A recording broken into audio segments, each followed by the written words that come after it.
All right. It's Monday, July 15th, 2019, and we're coming off of what I would say of at least passable Extreme Rules. There was a lot of stuff going on. I think the second half of Extreme Rules was markedly better than the first. We're going to talk about all that stuff. But first, good morning. Hopefully you came over because you spent a little time with me last night. We did a live reaction for about as long as I could because, unfortunately, with the walls that we have here in this little condo, can't really get too loud too late. So I thought the next best thing would do the live reaction as long as we could, then come here and do the review of not only Extreme Rules, but of the entire weekend. Because it was a kind of an interesting weekend in wrestling. I feel the overall biggest winner of the weekend is probably going to be Evolve. I think they put on the best overall show as far as in-ring performance goes. I think WWE wins the weekend as far as pageantry and entertainment-wise overall as far as one show goes. Wrestling certainly goes to Evolve. And I'm not trying to be a dick here. I'm not trying to be the guy who's rooting for AEW to fail. But I think AEW had a miserable weekend. I think their weekend is a failure, an abject failure. And I'll tell you why. They had a charity show and nobody talked about it. Really, nobody seemed to give it any credence or credibility. I'll tell you why that is. I think it's hard for people to take things in a without being disingenuous. It's hard for people to do that when first you're blasting WWE every 5 minutes you get, any chance you get for philanthropy work. So for you to do it early on in your own company's history, it comes off as disingenuous as fuck. And then when you have that show, you're a major event, and it comes off as just a really bad house show. Wrestling not very good, very spot fest, and incredibly sloppy. I think it was just a bad weekend for AEW. I think they really got exposed. They're not ready. They're not ready. Just go tour. Do not go to TV. If you want AEW to succeed, you should be just demanding they don't go to TV yet. They're a year away. They need to travel. They need to go put on shows. They need proof of concept. They need to show. They have the internet. You don't need the TV deal. If you just have a good strategy as far as traveling shows go, you can go where WWE doesn't go. You can do all the things that make yourselves different, and you can use YouTube to help make it happen. But they're refusing to do it. They want to go put all the logs into the fire. We're going right to TNT. Drama, of course. Not regular TNT. TNT drama. Big difference. But that's where we're going to go. We're going to throw it against the wall. We're just going to show it. We're the future. Unfortunately, here's the problem with all of that. And this will be the end of the AEW rant. Their shows, even the paid ones, they're not drawing more than 125,000 people buying it, which doesn't sound that bad. Until you find out that the shows that were given away, the shows that were streamed for free, the last one, not this one, Fight for the Fallen, but the other one, the Fighter Fest or whatever the hell it was, that one was free, streamed, and they did 115,000 live. That's bad news. I'm sorry, that's bad news.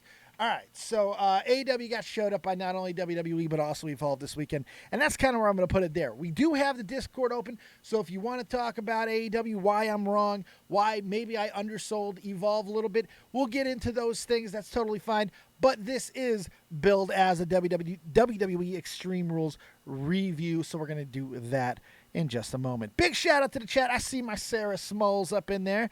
Garth Ovstein, thank you, Dave. I agree with you on AEW is not indie version of WCW. Well, I mean, they're trying to be WCW. They're just doing a really bad version of it. Makad, yes, I'm trying not to be hopeful for them. Oh, you're talking about foosball. Oh, the foosball. Riddle versus Gulak was great. Absolutely, Makad. I agree. Joshua Hampton, you was right, Dave, about broadcasting in. I think that if everybody just used that phrase a little bit more often, Dave, you were right, or Dave, you will be right, or just listen to me at the beginning, I think the world would be a much better place and very, very much easier to sort out. All right. Let's get into Extreme Rules from last night. Interesting. Well, I didn't really look at the card too much beforehand, but when I did, and I posted this last night, the card was stacked. The card was stacked, man. There's a lot of talent. And that goes without a lot of people not being on the card. It's crazy. Oh, yes, thank you. Old school Matt, where's Fake? You got to give Fake credit. Look what he did overnight. Knocked out a new frame for me. This is a different background from the one last night, and he knocked out an amazing thumbnail. Fake ass twat doing good stuff. Make sure you guys give him a little bit of love for that. It's really good.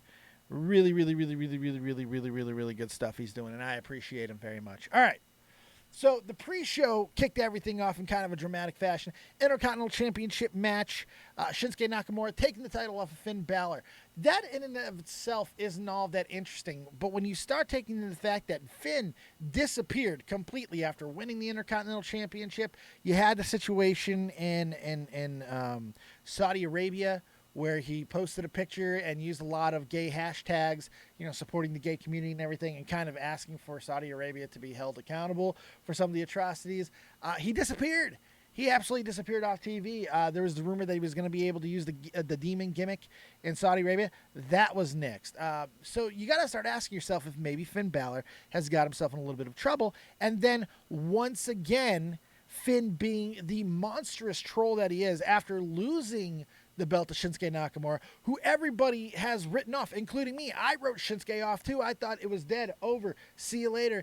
Shinsuke's heading back to America, or back to Japan. Why the F would he stay in WWE when he's not even being used? But then he takes the title off Finn, and then last night or this morning, Finn Balor tweeted out, bye-bye. Now, he's done this before. He's done something very similar when he was tombstone pile drived by It's Gotta Be Kane in 2017. He also posted a tombstone with the word bye on it.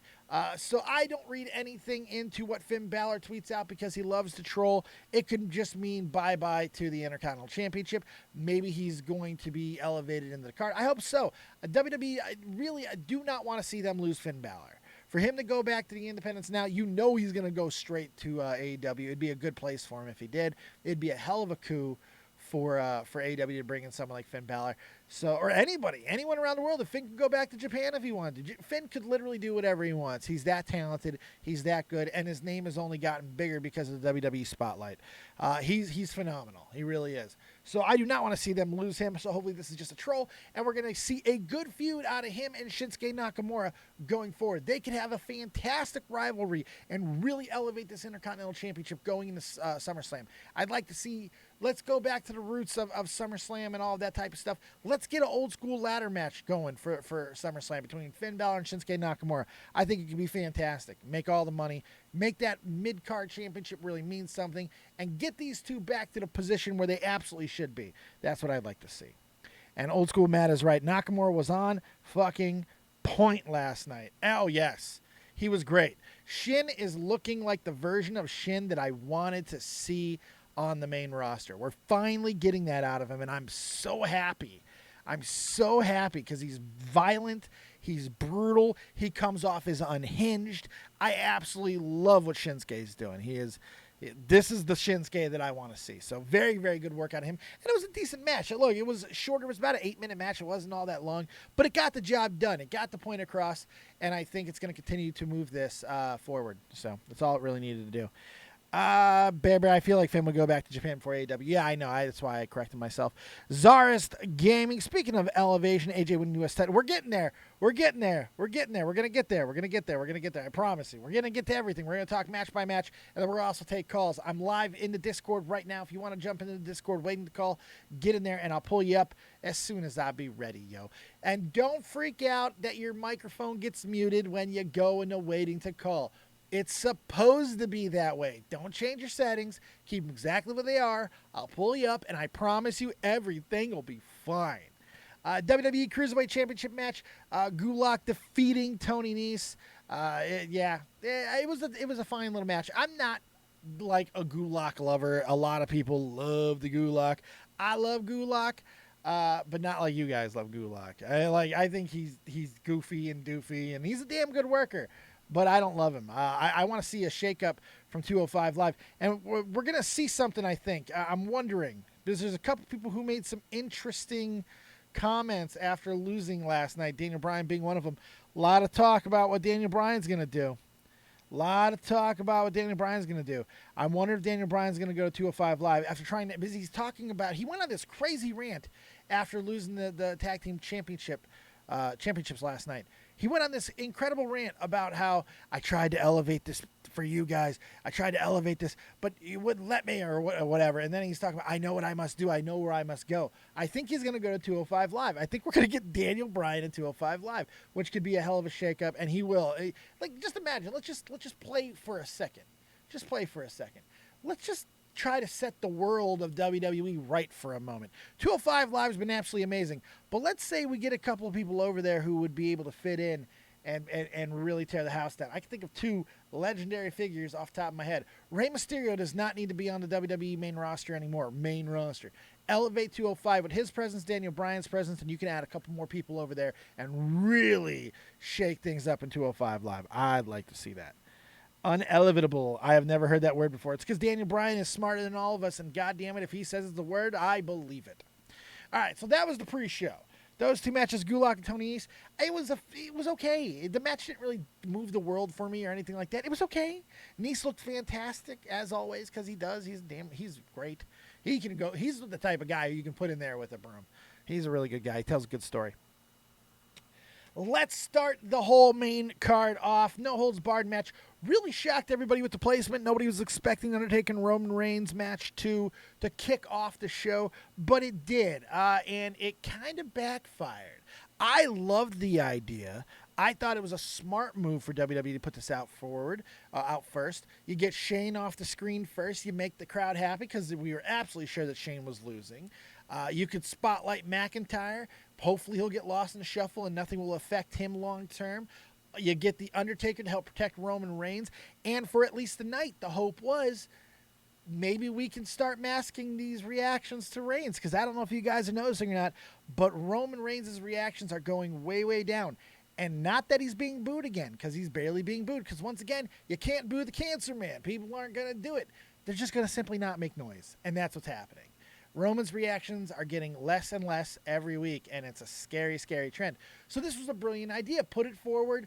Put it on first. You don't have to worry about any of those situations. You don't have to worry about anything because you got it out of the way.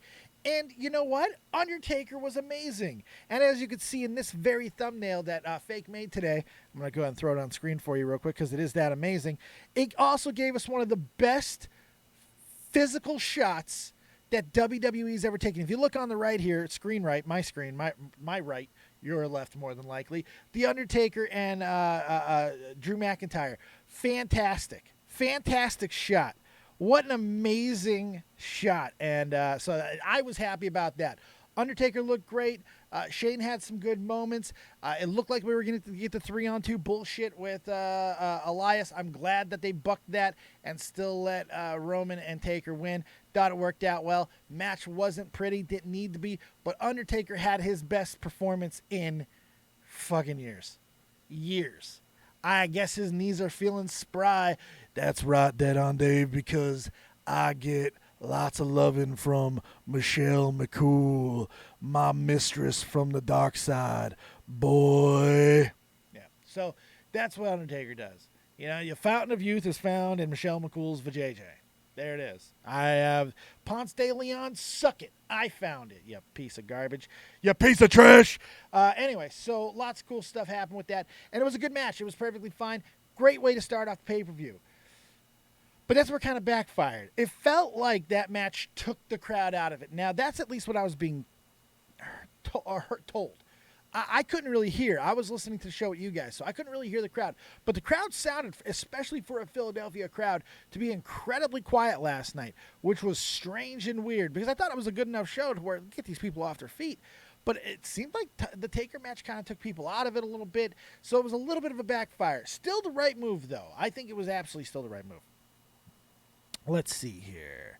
Taker actually ran several times. Yes, he did. John 15 HD. Roman is okay. At least he's not being pushed to the moon anymore, which is yes, they can't. Their hands are tied. They probably want to. Their hands are tied. Czar's Gaming. Drew should get pushed to the main event scene after this. I'm actually mildly disappointed in his position on the card. Me too. Because Drew has come so far. Drew did everything. Drew went on the indies and became a fucking man. And he came back and he's still being used as a McMahon puppet. It just makes me crazy. Anyways, old school. Taker is shaking off those Goldberg nightmares. Yes, almost getting murdered by Goldberg will certainly make you question your stance in the world.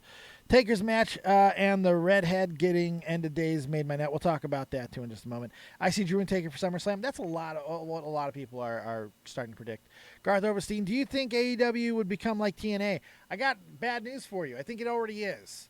I think it looks the exact same product to me. It really doesn't look any different. It's put together with financial backing, with a whole bunch of bitter guys who started up the company. I don't know. I think it's already the same thing. It's closer to TNA than it will ever be WCW, no matter how hard they try. All right, let's see here. Next match on the card, we got the Revival versus the Usos. Fine little match. It was exactly what you'd expect out of the Usos and the Revival. These two have danced a lot. They know each other well. They work well together. Two of the best teams in the business. The Revival might actually be the best tag team on the planet right now. Currently, the Revival might actually be. And it's unfortunate that they don't get the notice that they probably should. They get the notice from the Wrestling Smarks, but most people don't care. I don't see fist or flip shirts. I don't see those shirts. No, but you don't see them. And it's sad because they're so good, but their look is so boring. Their look is so plain Jane. Their look is so ordinary, and I think it really does affect them, especially when they don't tighten up their fitness. Because, like, right now, they're both kind of doughy. I don't know if it's coming off of their fuck it, maybe we're not so happy in WWE phase. I'm not 100% sure. But when they look a little doughy, I think it's harder for people to connect with them on this entertainment level. The Smarks are going to give them all the love in the world, and that's perfectly fine. It's enough to keep them going. And I love them. I absolutely love them. But it is what it is. John 15 HD, I actually like TNA at one point. So did I. 2003 to 2006, I was a TNA guy. And I didn't miss anything from that period. So I'm with you there. But it was just terribly, terribly mismanaged. PK, yo, Dave, do you know who Pernell Whitaker is? Yeah, I did hear about Pernell Whitaker passing away. That was sad. That was sad. I did hear about that. Fake. Bret Hart said, yeah, Bret Hart and The Undertaker now have something in common. Because Undertaker apparently said to Goldberg before the match, listen to me, Bill.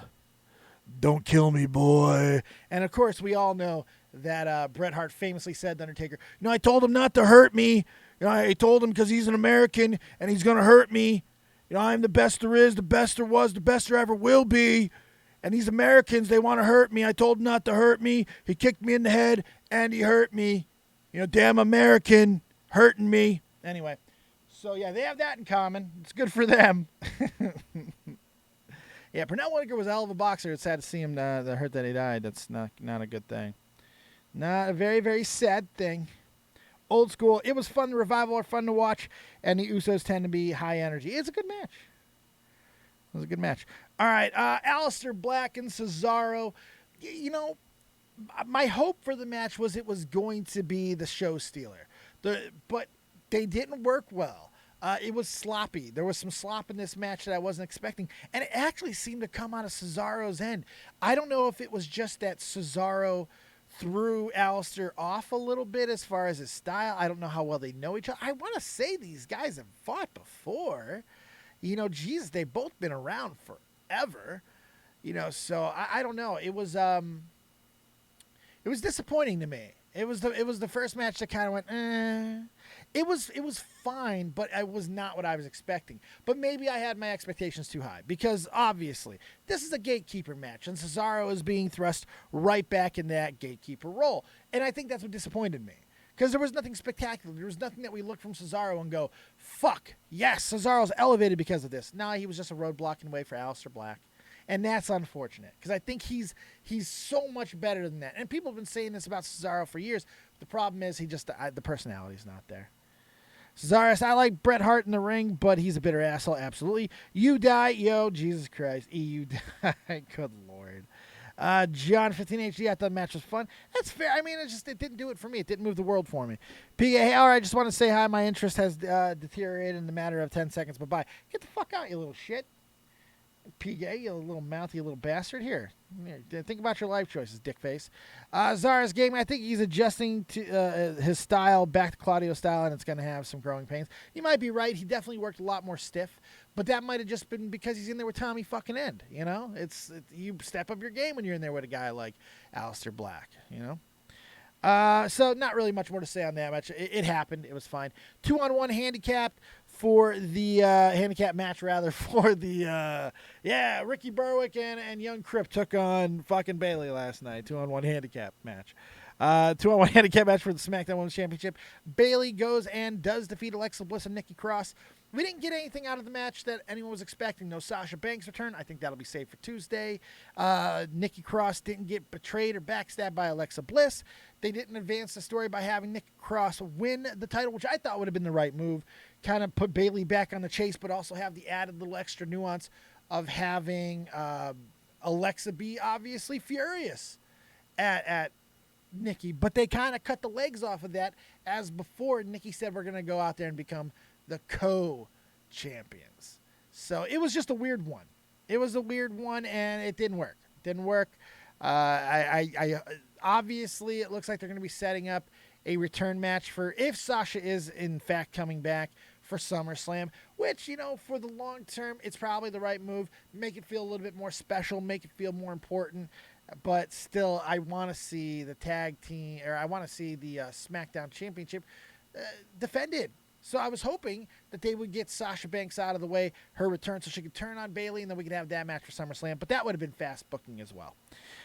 Garth, Dave, would you like to join D Live stream? A lot of YouTubers are moving to D Live. Yes, D Live is better than Twitch. I don't know. I've seen some issues with D Live. I don't know. I'll talk about that on another stream. Not something I'm really considering at the moment, but it's certainly a possibility. Fake. The handicap stipulation seems pointless now, considering Sasha didn't return, and we didn't even get Alexa turning on Nikki. Yeah, it was just a wasted storyline, wasted gimmick. Old school Nikki and Bliss giving me the Late Cool flashbacks, and it scares me. As it should, because they ain't Late Cool. And Late Cool was meh. We got the last man standing match versus Braun Strowman and Bobby Lashley. Bored me to fucking death, although I loved the ending. I thought they did the ending really well. Very smart ending, good ending, fun, violent, brutal, all that stuff. But God, please keep Bobby Lashley and Braun Strowman, what I like to call, the fuck away from each other. Forever. Don't want to see them breathe on each other. Separate them. Segregate them. Get them the fuck away from one another. Please, I'm begging you. $10 says they do something together tonight. $10. Actually, you know what? Never mind. They won't. Because apparently, slate's wiped clean now. Everyone gets a fresh start. And Heyman and Bischoff are supposedly starting tonight working with a creative, clean palette. So we'll see.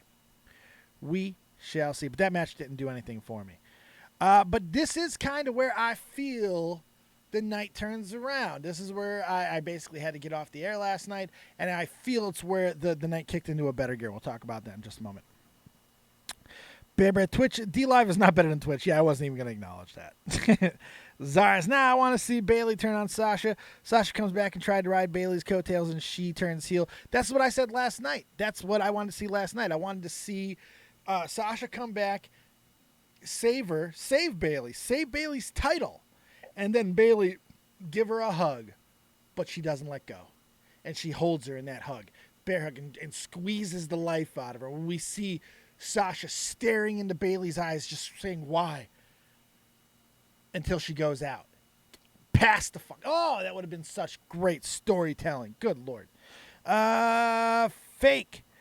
Dave and Braun will have a dick measuring contest tonight on Raw. That's right, and I will win. If we're going by girth, he's probably longer than me, but I think I got him on girth. And girth is where you want to have it, all right? I'm just saying. Anyways.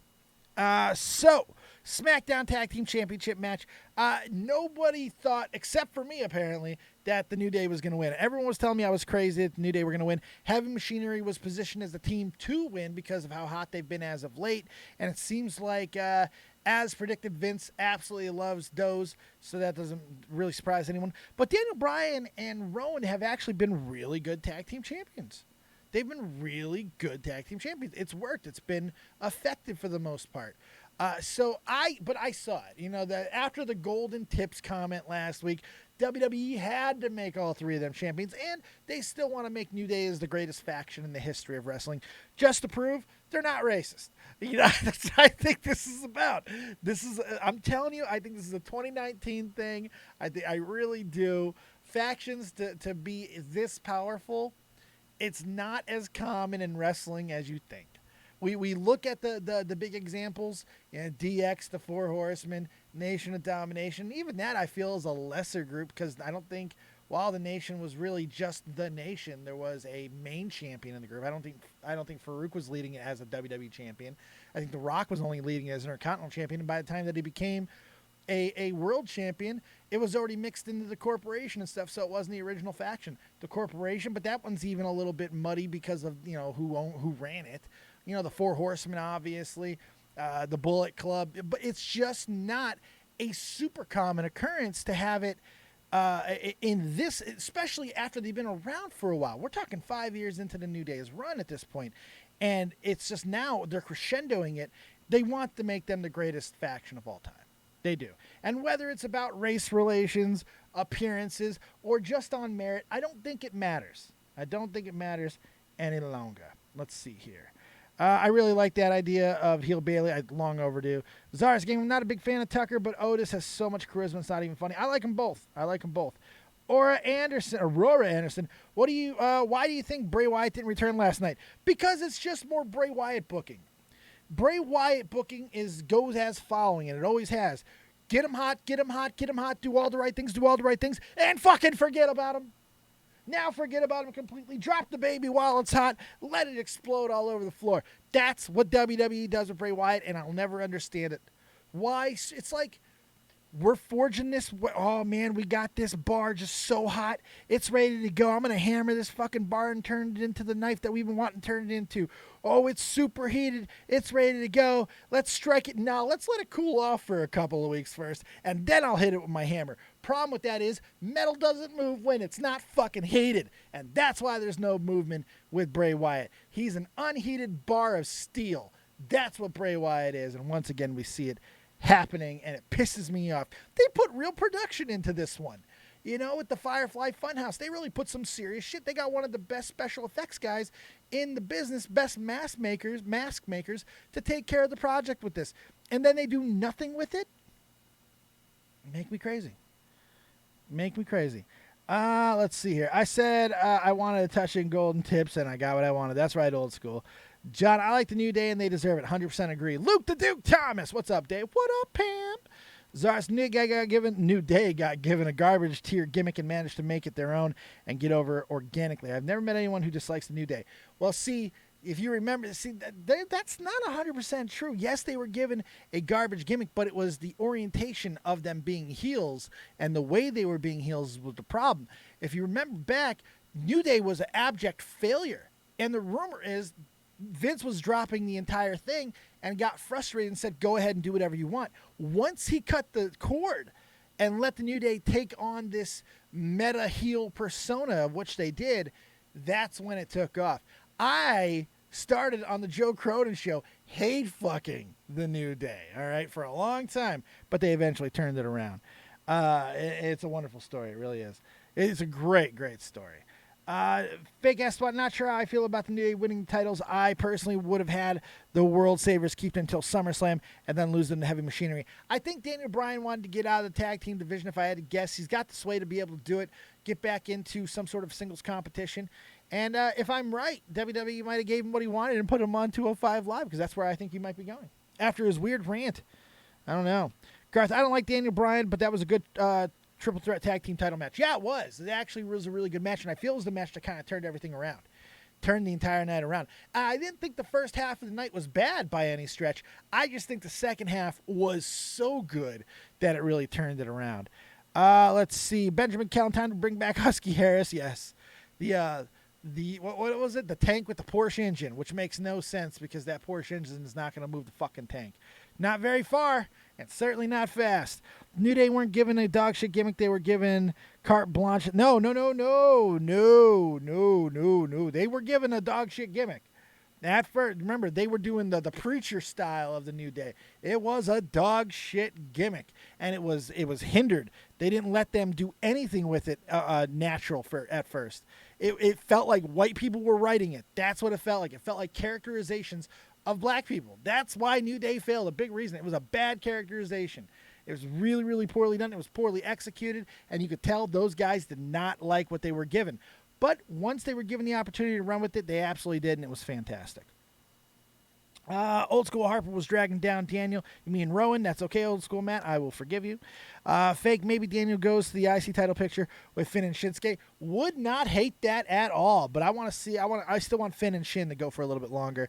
Zara's Matt, the initial gimmick before, like Dave said, Vince cut the cord and was bad. I don't have anything else for it. It was just bad. It really was. Savage Jack, who could challenge Brock for the Universal title? We'll talk about that in just a moment. They were doing Reverend Devon. Yeah, they kind of were, and it was not a good thing. Clash Clans, where the results were in the middle of them. We're talking about them. What results would you like? Here, I'll give you the rest. I'll give you everything that we covered so far. Intercontinental Championship match: Shinsuke Nakamura defeated Finn Balor on the WWE Extreme Rules pre-show. WWE Cruiserweight Championship: Drew Gulak defeated Tony Nese. No holds barred match: The Undertaker and Roman Reigns defeat Shane McMahon and Drew McIntyre. The Raw Tag Team Championship did not change hands as the Revival defeated the Usos. The Usos in a okay match. Aleister Black defeated Cesaro in a who give a fuck type of spectacular 2-on-1 handicap match for the SmackDown Women's Championship went to Bayley as she defeated the team of Alexa Bliss and Nikki Cross. Braun Strowman defeated Bobby Lashley in a yawner of a last man standing match that happened to have a very good ending. The SmackDown Tag Team Championships did in fact change hand as the New Day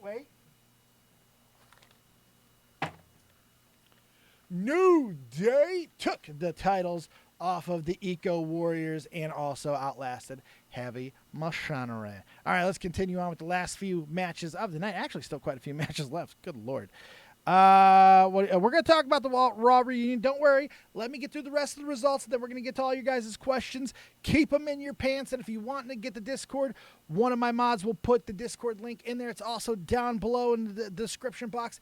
Get in there, get in a waiting to call, and I will take your calls, questions, comments, concerns, hopes, dreams, quips, quotes, likes, loves, and whatever else you might have. Just let me get through the rest of these, and we will talk about it, all right? Because we're going to talk about that reunion show. We're going to talk about it. Don't worry. We got match of the night next. The WWE United States Championship, AJ Styles defeating Ricochet. Great match. Great match. A lot of people had Ricochet winning this because it made more sense to keep him hot. I felt, no, this will keep him even hotter.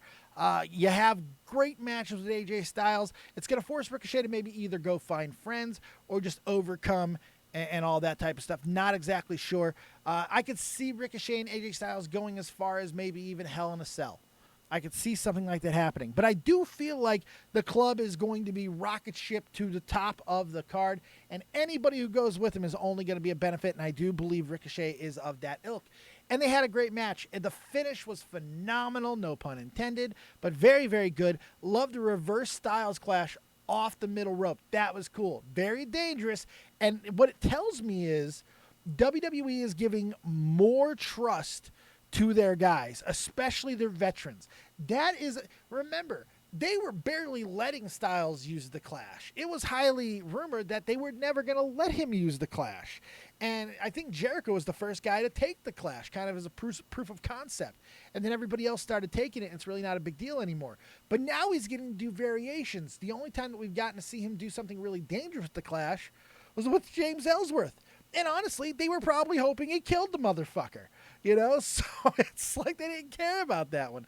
But to let AJ Styles take arguably their hottest property in WWE right now and give a reverse Styles clash from the middle turnbuckle tells me a lot of where the WWE is going right now with their mindset. And I think it's going to work out quite well if they continue to go in that way. It was fucking crazy.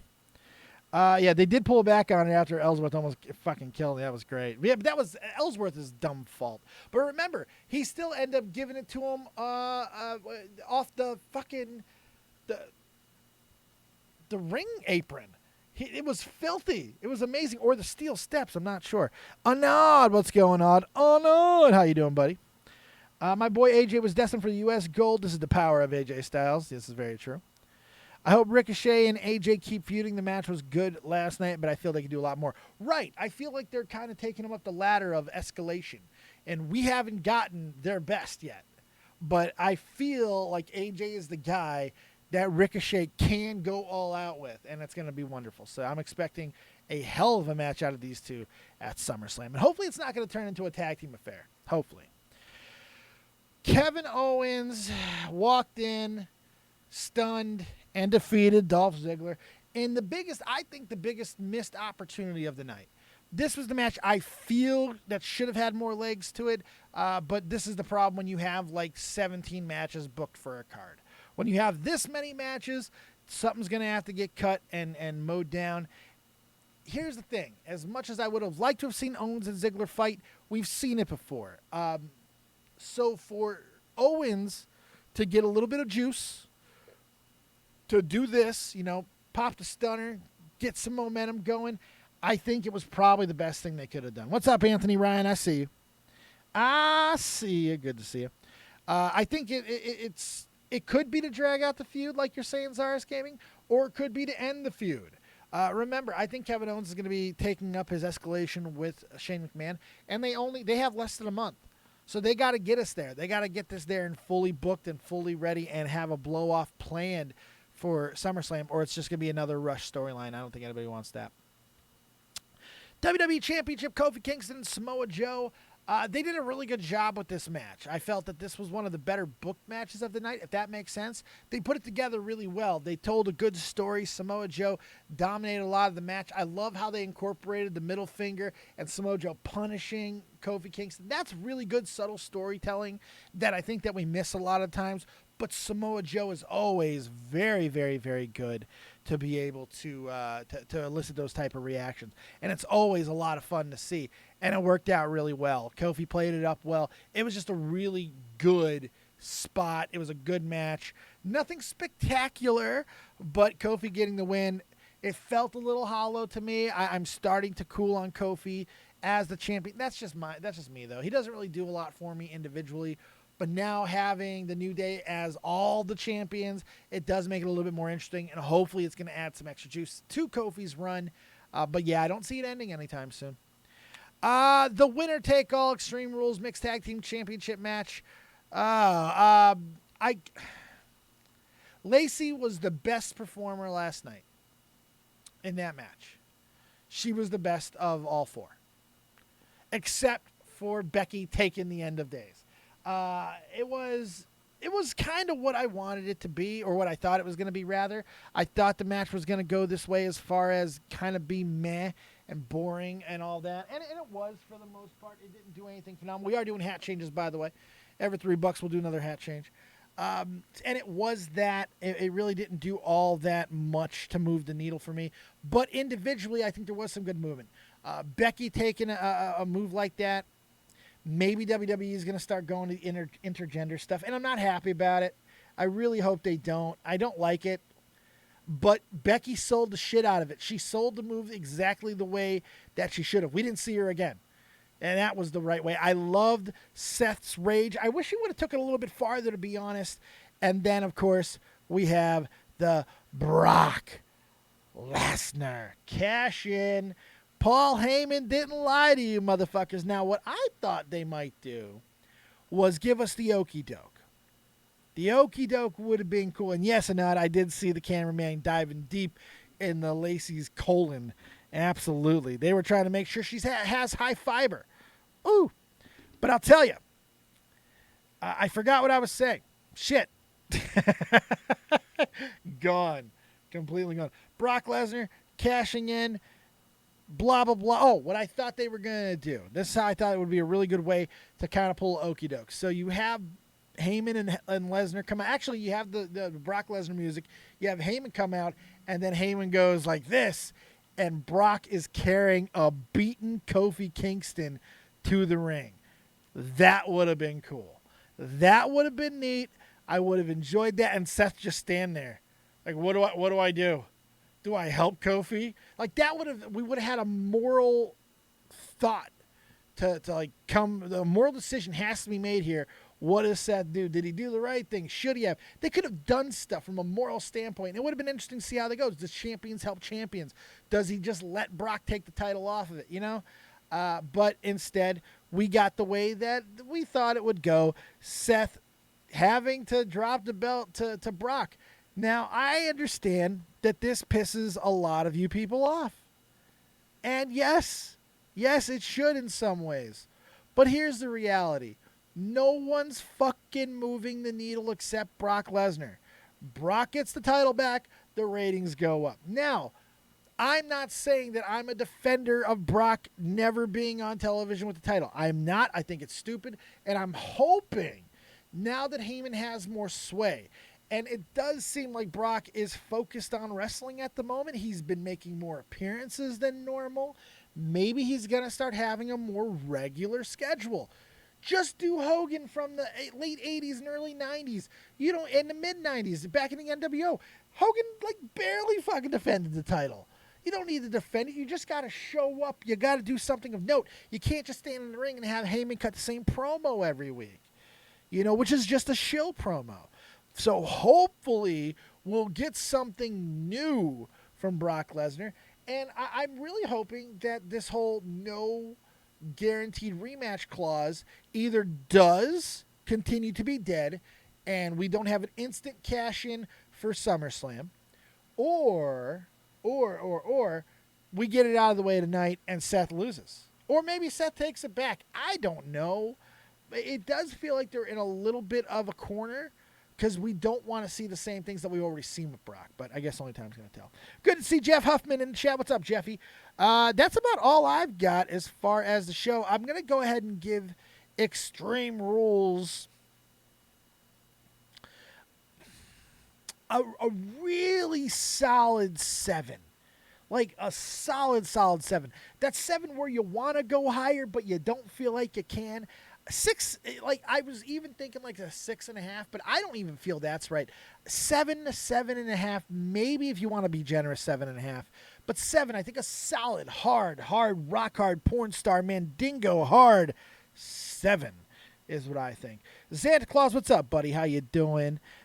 I said it earlier, I was thinking about last night, what if Bray goes after Brock? Love for that to happen. Unfortunately, I feel like they might be setting up Mustafa Ali, because he's doing a lot of evil talk. Evil. You're evil. He's evil. I'm going to fight evil. So I'm a little bit worried that Mustafa Ali might be Bray's target. But I'd love it if Bray goes after the Beast. That'd be awesome. Fake, that's great booking if they go that route. That'd be awesome. If Brock also won the Raw Women's title, could imagine all. Oh my God, how great would that have been? If Becky would have been rolled back in the ring and he pinned them both and took the women's title and just put both titles in the briefcase and chucked it into a river, that'd be amazing. Oh my God.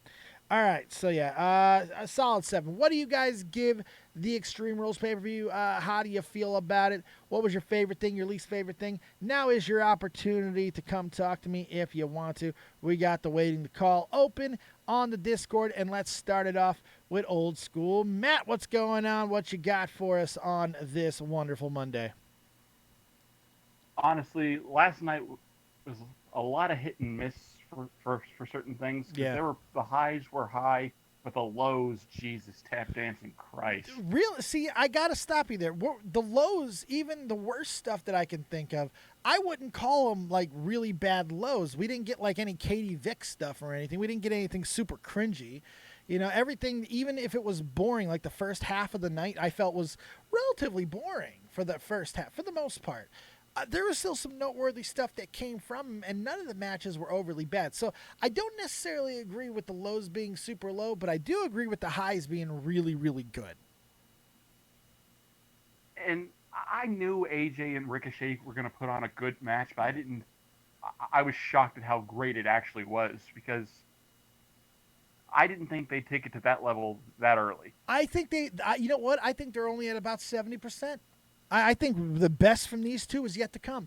this feels like that classic opportunity to take the mid card and kind of throw it on its head and allow guys to just go for it and elevate themselves and elevate the title. Now, what makes this unique is one of these guys is AJ fucking Styles, not someone who necessarily has to elevate himself at all. So AJ's kind of in a unique position because he's in his 40s. He has this reputation of being, if not the greatest in-ring worker of not only our generation, but certainly in the conversation of all time at this point. So even where he is not holding a title, he gets to work like a champion, like a main champion. And really his job here is to get Ricochet to his level right now. And that's what I think it's going to be built, hopefully. And it's probably a bad comparison, but it feels sort of like what Cena did a few years ago when he started doing the open challenge shit. He was using it to elevate other people. I think, you know what? I think there's some truth to that, but we didn't really get, aside from Kevin Owens, we didn't get a lot of feuds that came from it that had a lot of substance. I kind of look at it, I understand at the time Cena was still young when he started working with him, but I look at those classic rivalries like him and Edge, you know, Austin Rock. Now, granted, not one of those guys in those feuds were the older veteran, but I think the same vibe is there. We'll see. So. And it helps that AJ Styles, despite being in his 40s, is still very, very high octane. Oh, God, he's great. You can tell, though, he's starting to lose weight. His chest is definitely starting to go the way of Chris Jericho and Kofi Kingston. It's not quite there yet, but you could tell it's definitely receding. But yeah, he's still working incredibly well. He still looks fast. I think he's probably changed his diet, changed his workout regimen and all that. And it's paying dividends because I think we're getting the best. Say what you guys want. WWE AJ Styles has been AJ's best run in wrestling. He's never looked better. He's been amazing. He really has. And they're showing him not just this guy that comes into a company. They're acknowledging him as an international wrestling superstar. Damn right. They made him out to be a legend, and then they proved it to be true by letting him go. Think about how much they've really given AJ Styles in the time that he's been there. They've let this guy go, man. They've let him do what he wanted to do for the most part. They've challenged him at times. He's had incredible feuds, incredible matches with guys that you're not supposed to have good matches with. He can't work a good match with Brock Lesnar. Fuck you, he can't. He can't work a good match with Roman Reigns. Fuck you, he can't. He can't work a good match with John Cena. Fuck you, he can't. You know what I mean? It's been amazing to see what AJ Styles has done. Seriously, you can put him up against anyone on the roster, and you're going to get a 4.5 star quality match. Every time. He shits them out. It's what he does. And now having the club behind him makes him even more dangerous. And I like this danger out of AJ. And I like that his style is reflecting that. He gave reverse Styles Clash to the hottest property in WWE last night. That should tell you a lot. And this feud will be even better because we talked about him elevating Ricochet. Ricochet isn't exactly a lower guy himself. Ricochet is just as high octane in as AJ Styles is.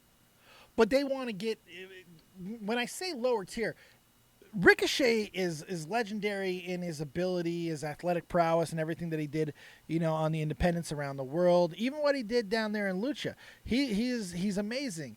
But he now in WWE, the whole package is being put together, and they're polishing this package, and they're showing you guys exactly what he needs to do. And I think it's working. I think Ricochet is getting more popular. He's showing more and more of his abilities, and he's becoming a complete wrestler. I can't even imagine if guys like Will Ospreay came over, if Zack Sabre Jr. came over, if Kota Ibushi came over. If these guys came over, the WWE style is not the worst thing in the world, especially when it's times like this when they seem to be taking the restrictor plates off. So it's fun. Most fun I've had in wrestling in months. I agree. Last night was a fun show. Now, we're also biased because when we all get together and do those reactions, we tend to have a hell of a lot more fun. You know, so, but it was a good time.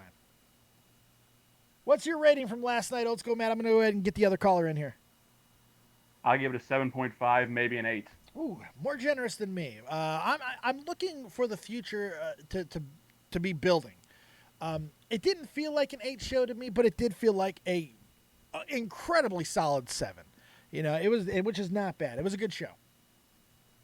Fair enough. Second half was the way to go, though. Like, you don't really even have to watch the first half of it. That second half, though, Liddy City all the way. Thanks, Old School Matt. I appreciate the call, buddy. Later. Go in the Minecraft server thing. All right, let's get in the Zalrus Gaming. You're live with Dead on Dave. What do you got? Yeah. How's it going, man? How's it going? What's crack-a-lack in there, buddy boy? What do you have today? Not much, man. That card last night was surprisingly good for what the build was. Yeah. Like, I went into it not expecting a whole lot, and I came out pleasantly surprised. Like, the pre-show was fine for what it was. Absolutely. Like, yeah, I mean, Drew Gulak and Nice. It was an okay match. It was what you would expect out of the cruiserweights. Like, were you a little bit 205 confused? I was like, why would they have 205 close out the pre-show? I feel like Nakamura and Finn should have been on like right before the main show. It was Probably, but I think that they just didn't have a lot of faith in that whole feud and probably that match. And you could tell by how long it ran. It was only like 7.5 minutes. Right. I'm wondering again. I'm thinking Finn's in trouble. I really do. It makes no sense to me. He was gone for months. That might be it. Gone for months, loses the Shin, gets into a quick feud with him, drops the belt on the pre-show. This feels like punishment to me. Maybe I'm wrong, but it certainly feels like punishment. That definitely could be the case. But moving on to the actual show, the Undertaker Roman Reigns, the Shane and McIntyre match, I'm glad that it ended the way that it did because Shane McMahon needed to eat that pin. Undertaker couldn't take another loss, and Roman Reigns can't lose right now. And Drew McIntyre, like, he's kind of like in the weird void where I think if he suffered a high profile loss in something like that, it's going to be bad for him. But this is always the problem with multiple storyline booking at the same time. Because it feels like, Shane needed to lose, but now he's definitely losing this feud, this situation with Kevin Owens, if there's going to be one. So that feels weird, because now he's coming off a back. It's just weird. They put themselves in a bad position, though. Oh, yeah. I mean, that was literally just the match that you could tell they threw together last minute. It's just like, well, no one's interested in this Roman Shane thing, so here's Undertaker, I guess. It's like we need to protect the guys in this feud as much as humanly possible. Yeah. Shane is ruining everything. Roman, his reactions are getting worse. What are we going to do? We got to figure out how we're going to protect him. McIntyre is losing all the time. Why are we fucking this up so much? It's guys, listen to me. I know I use this answer every day for every question, but what about the Undertaker? And that's how I feel. That's how I feel it happened. Dude, Undertaker's like WWE's get out of jail free card at this point. Didn't Goldberg kill him, Vince? What are you talking about? He's the dead man. We resurrected him. It's totally fine. You're telling me you're not sports entertained? That's fantastic. Sports entertained, exactly.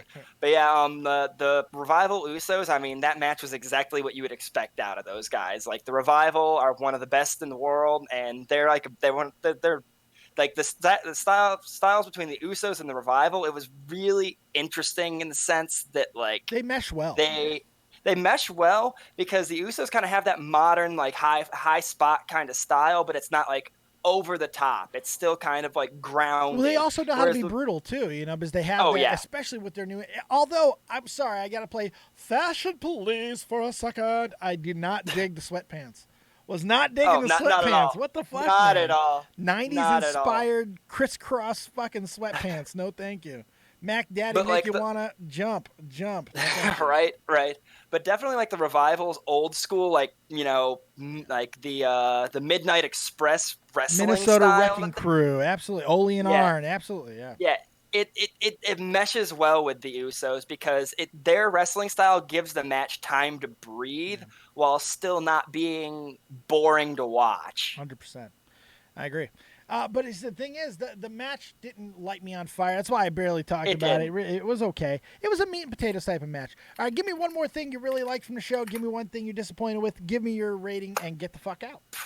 Okay, so the thing that I was most disappointed in was probably the fact that Seth and Becky against Baron Corbin and Lacey main evented that.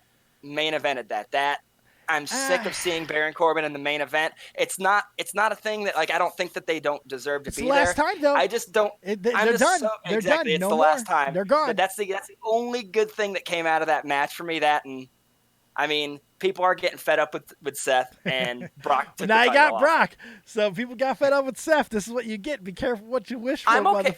I'm okay with Brock. So am I. I'm okay with Brock if he shows up. Actually tries. If he actually tries. Well, Brock he's been is great trying when he tries. He's been trying as of late. Motherfucker's going goofy. You know, this whole Brock party thing, this is all clever, funny shit that Brock is willing to do. I think that's a good sign. I think it's a good sign that he's willing to make fun of himself and do goofy shit. That's a really good thing because that's what Brock used to do.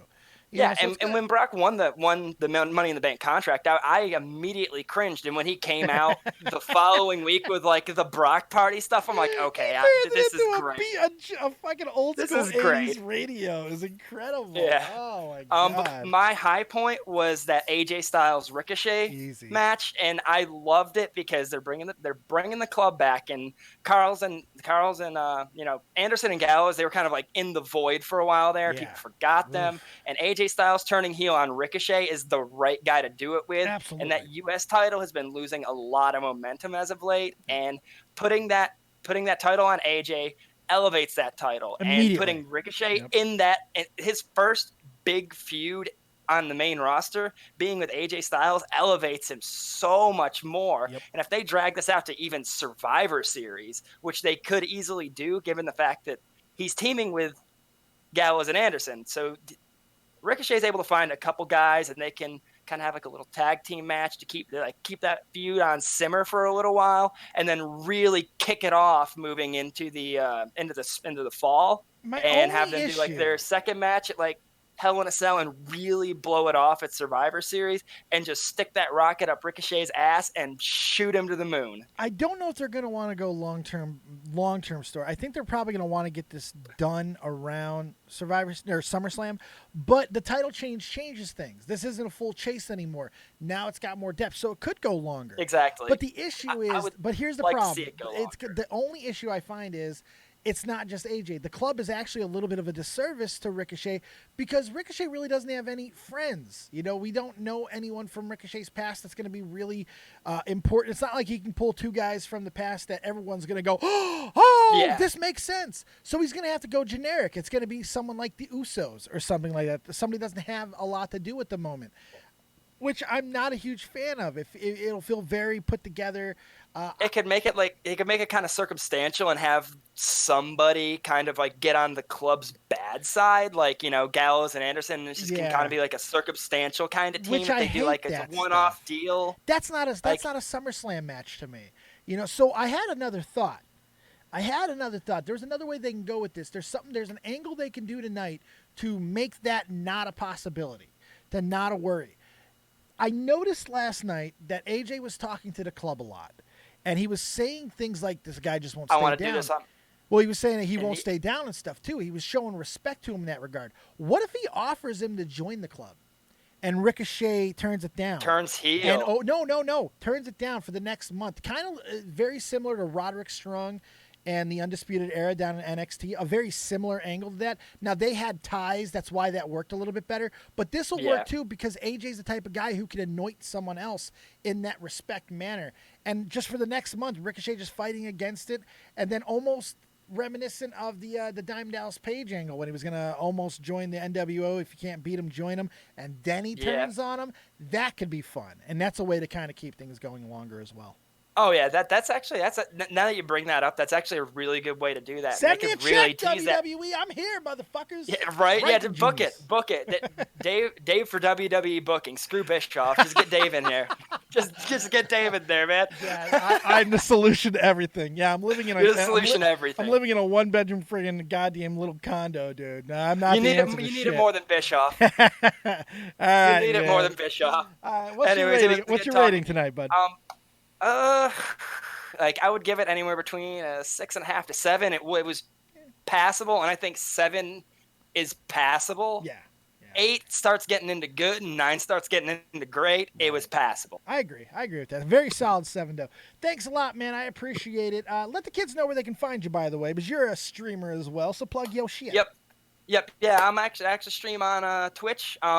Usually in the evenings, I'm twitch.tv/Czarist Gaming, CZARIST Gaming. You Mods, guys can get on find it. me playing Get on it, mods. Throw it in MMOs. chat. You can find me playing RPGs, Borderlands, all that fun stuff. We just like to hang out, have a good time, and just shoot the shit, talk about memes, talk about wrestling, whatever's going on. There you go. Thanks a lot, man. I appreciate it. Have yourself a good day. You too, man. You have a great night, man. Talk to you later, pimp. See you later. Czarist Gaming. Good guy, good guy. Mods, get on that. Throw his link in the chat. He's a good boy chick. We want to support our own. And that is going to do it. I'm going to go ahead and relax for a little bit, and then I think my day will continue on the Twitch at some point.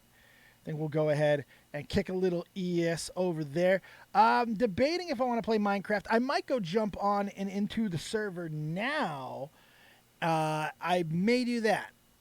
And then I might play Pokemon on stream. I might do Hearthstone on stream. I haven't decided what I want to do yet, so we'll see. Thank you, guys. I appreciate you for being here. Have yourselves a fantastic day. Hit the like button on the way out.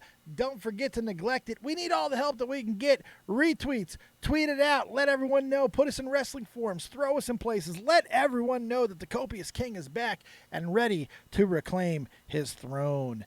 Thank you. Hopefully you enjoyed Extreme Rules. We will see you next time right here on Dead on Dave on the YouTubes, which should be tomorrow, which will probably be another noon show because I got to go to the DMV tomorrow. I got to go get a state license, and that might take all morning, but hopefully I'm going to be there early enough where that will not be a worry. So hopefully noon, you'll get your Monday Night Raw review. We'll see you then. Keep it copious, and remember, as always, if you don't have talent, have talented friends. And peace.